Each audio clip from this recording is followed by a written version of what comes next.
Hello guys, দেখতেই পাচ্ছেন আমি এই মুহূর্তে একটা আমবাগানে আছি। আর এই আমবাগানটি নওগাঁ জেলার নিয়ামতপুর উপজেলায়। আর জায়গাটার নাম হচ্ছে বেলট্টি। প্রচুর পরিমাণে আম ধরছে বাগানটাতে। তো আমরা এই নিয়ামতপুর থেকে যাচ্ছিলাম পোরশার দিকে।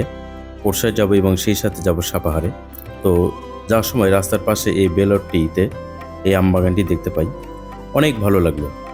এবং রাস্তা দিয়ে যাওয়ার সময় দেখলাম প্রচুর পরিমাণে আমবাগান। আর আমি একটা জিনিস এখানে লক্ষ্য করলাম যে এখানে প্রচুর জমি রয়েছে, কিন্তু একমাত্র আম বাগান ছাড়া আর কিছুই নেই। অন্য অন্য যে ফসল ফলাবে সেগুলো কিন্তু নেই। এটা আমি লক্ষ্য করে দেখলাম এবং জিনিসটা আমাকেও ভাবিয়ে তুলছিল যে আসলে কোনো ফসল নাই কেন। তো আমি যখন পোরশায় যাই, পোরশার আগ মুহূর্তে একটা জায়গায় আমি দেখলাম ইয়ের বাগান, আপনার ওই যে আঙ্গুরের বাগান রয়েছে, বিশাল বড় একটা আঙ্গুরের বাগান। এবং সেই সাথে ওখানে বেদানার চাষও করা হচ্ছে। তো সেটা নিয়ে আরেকটা ভিডিওতে আমি আসব এবং আশা করি দেখবেন আমার সেই ভিডিওটাও। নওগাঁ জেলা এখন দেশের শীর্ষ আম উৎপাদনকারী একটি অঞ্চল।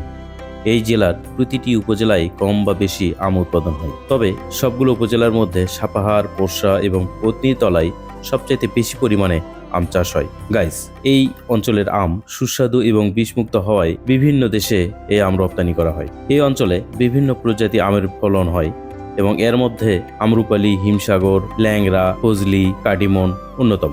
এখানকার আমের বিশেষত্ব হলো আমগুলো আকারে বড় হয়, রসালো হয় এবং আটি ছোট এবং সুস্বাদু এবং সুমিষ্ট হয়। বিশেষ করে সাপাহারের আম্রপালি আমের খ্যাতি রয়েছে সারা বাংলাদেশে। চাঁপাইনবাবগঞ্জকে যদি আমের দেশ বলা হয়, তাহলে নওগাঁকে বলা হয় আমের রাজধানী।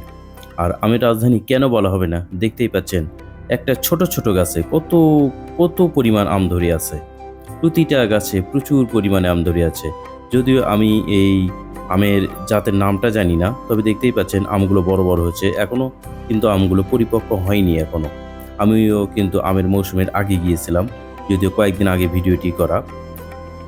আমি কয়েকদিন পরে ভিডিওটি আপলোড করেছি। দেখতে পাচ্ছেন যে এখানে একটা ঘর তুলে রাখা হয়েছে, যেহেতু আম যতটা পরিপক্ক হচ্ছে তত তাড়াতাড়ি ঘরটি নির্মাণ করা হচ্ছে, কারণ এই আমগুলোকে তারা আগ্রার জন্য এই ঘরটি কাজে লাগে। দেখতেই পাচ্ছেন প্রচুর পরিমাণে আম।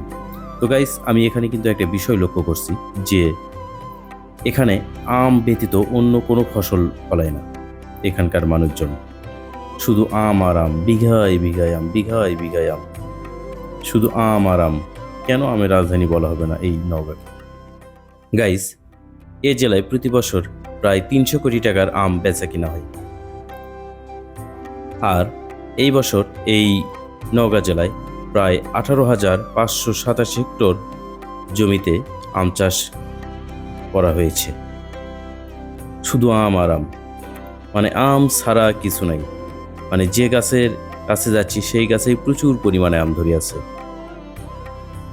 ছোট ছোট একটা গাছ এবং কতটা আম ধরে আছে দেখেন, জোড়ায় জোড়ায় হালি হালি আম ধরে আছে, দেখে অনেক ভালো লাগে। মানে আমাদের বাড়ির পাশে, আমাদের পার্শ্ববর্তী জেলা এই নওগাঁ, এখানে যে এতটা আম ধরে আছে আগে কখনো এখানে আসা হয়নি। এবারে আমি প্রথম আসছি। তো এর আগে আমি শুধু বিভিন্ন ভিডিওতে কন্টেন্টে দেখেছি নওগাঁ জেলায় প্রচুর পরিমাণে আম হয়। তো আজকে আমি স্বচক্ষে দেখলাম যে এই জেলায় কতটা আম হয়। তো আশা করি আপনারাও আসবেন, দেখে যাবেন এই নওগাঁ জেলায় কত পরিমাণে আম হয়। আমি অবশ্য একটি বাগানেই ঘুরেছি, আর অন্য কোনো বাগানে আমি যাইনি, ঘুরিনি। আরও অনেক বাগান দেখেছি আমি রাস্তার পাশে। যখন আমরা নিয়ামতপুর উপজেলা থেকে পোরশার দিকে যাই, রাস্তার পাশে সারি সারি আম বাগান, সারি সারি আম বাগান, প্রচুর আম ধরছে।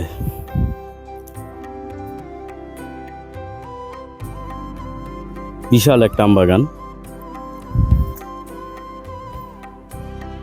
আমি আর একটা গাছের কাছে যাব। এই যে এখানে দেখবেন,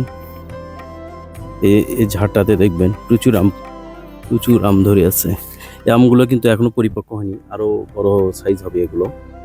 যে আপনারা জানেন যে আমের মৌসুম হচ্ছে জ্যৈষ্ঠ মাস।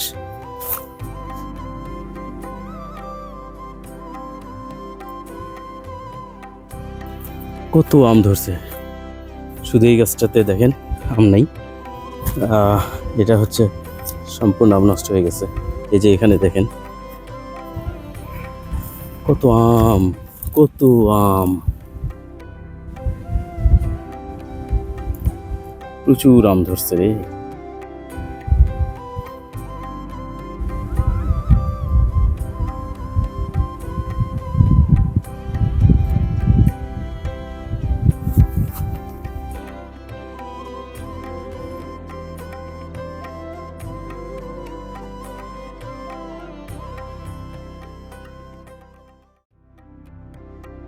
সো গাইস, নগর এই আমবাগান থেকে আজকের মতো আমি এখানেই বিদায় নিচ্ছি।